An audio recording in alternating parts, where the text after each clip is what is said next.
पहले शांत बैठें, एक लंबी सांस लें। हाँ, अब सोचिए, किसी परिवार में 5 सदस्य हैं और उन 5 सदस्यों का एक मुखिया है। परिवार के जो 5 सदस्य हैं वो तमाम तरह की परेशानियों से गुजर रहे हैं। कोई भयंकर बीमारी से पीड़ित है, तमाम तरह के हेल्थ से रिलेटेड इश्यूज हैं उसके, पर ट्रीटमेंट के लिए पैसा नहीं है।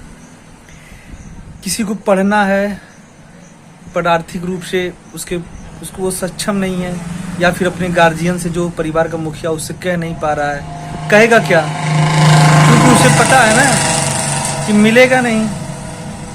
और कोई छोटा मोटा अपना बिजनेस करना चाहता है, वो भी बेचारा वैसे ही बैठा है बेरोजगार।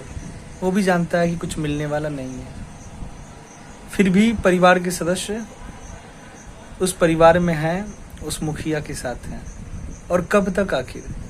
सोचिए, क्या ऐसे मुखिया की उस परिवार के लोगों की आवश्यकता है जो उनकी समस्याओं का समाधान ना कर सके, जो उनकी समस्याओं को समझ ना सके?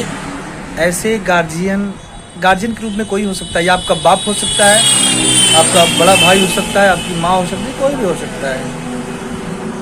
तो और उसके बाद वो व्यक्ति दूसरे जगह जाता है, गांव में जाता है, जिले में जाता है, अपने परिवार के भरण पोषण में जो उसने तमाम तरह की, भले वो अलग चीज़ उसने त्याग न किया हो, पर झूठा प्रोपोगेंडा बनाता हो। हमने तो ये किया, हमने वो किया, हम ही तो सब कुछ कर रहे हैं, पर सूट बूट पहन के खाली ऐसे ही घूम रहा हो।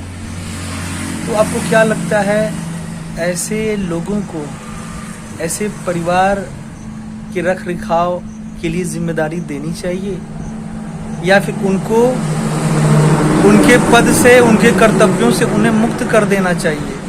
अन्यथा वो परिवार ज़्यादा दिन तक सरवाइव नहीं कर पाएगा और बिखर जाएगा। हालांकि ये बात मोदी जी के लिए नहीं है, उन तमाम लोगों के लिए है जो संवैधानिक पदों पर विराजमान है और जनप्रतिनिधित्व बने बैठे हैं, पर असल में जो हमारी समस्याएं हैं उन समस्याओं को नज़रअंदाज करते हैं और पहली प्राथमिकता अपने परिवार को और खुद को दे रहे हैं। ठीक, तो सर, जो समस्याएं हैं, जो बेसिक समस्याएं हैं, उनमें सुधार करें। अंतर्राष्ट्रीय वैश्विक मंचों से अच्छी बात है, आप भारत जैसे देश की प्रशंसा करें। ठीक, यहाँ की संस्कृति, यहाँ के लोगों को आगे ले जाएं, विकास करें।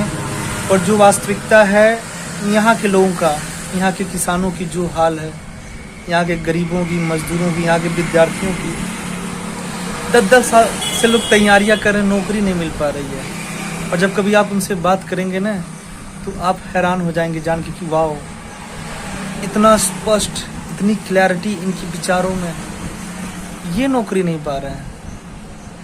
तो कहने का मतलब यही है, आज के समय में हर वो व्यक्ति काना है, लंगड़ा है, अंधा है, गूंगा है, बहरा है, जिनकी विचारधाराएं किसी एक विशेष राजनीतिक पार्टी के लिए, चाहे वो सही हो चाहे गलत हो, ठीक है, बस लगे पड़े हैं। और यदि गलत भी हो रहा है तो वहाँ पर विरोध नहीं कर पा रहे, क्योंकि उन्हें पता जैसे मैं विरोध करूँगा मैं फेंका जाऊँगा, क्योंकि वहाँ पे चटुकारिता की आवश्यकता है।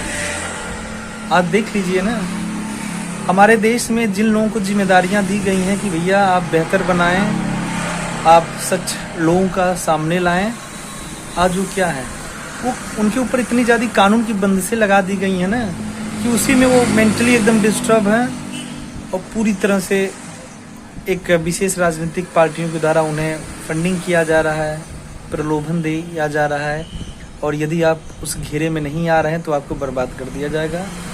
और ऐसे में दिन रात ये कर देंगे, वो कर देंगे, इतनी भयंकर चटुकारिता हो रही है कि कभी कभार महसूस होता है कि क्या हो रहा है?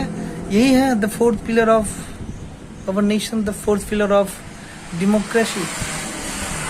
सबका वही हाल है, जितने भी संवैधानिक ढांचे हैं ना, हमें और आप को लगता है कि नहीं ऐसा नहीं हो रहा है, पर वो अपने फायदे के लिए किसी भी संवैधानिक ढांचे को अपने लिए इस्तेमाल कर सकते हैं और वो कर रहे हैं।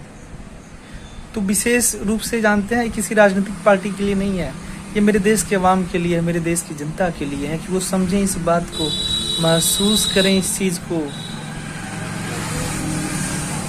जब तक आप और हम सही जनप्रतिनिधित्व का चुनाव नहीं करेंगे, ऐसे व्यक्ति का चुनाव करें जो जमीन से जुड़ा हो, तब जाकर हमारे देश को, हमारे परिवार को, हमारी संतानें आगे बढ़ेंगी। आने वाला जो हमारा जनरेशन है, जो फ्यूचर है, वो आगे होगा, नहीं तो फिर वही होगा बस। तो आज के लिए इतना ही। नमस्कार, धन्यवाद। यदि आपके अंतरात्मा के अंदर कोई विचार है तो अवश्य हमसे शेयर करें, हम उस पर अवश्य विचार मंथन करेंगे।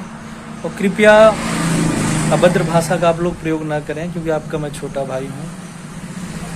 जय हिंद।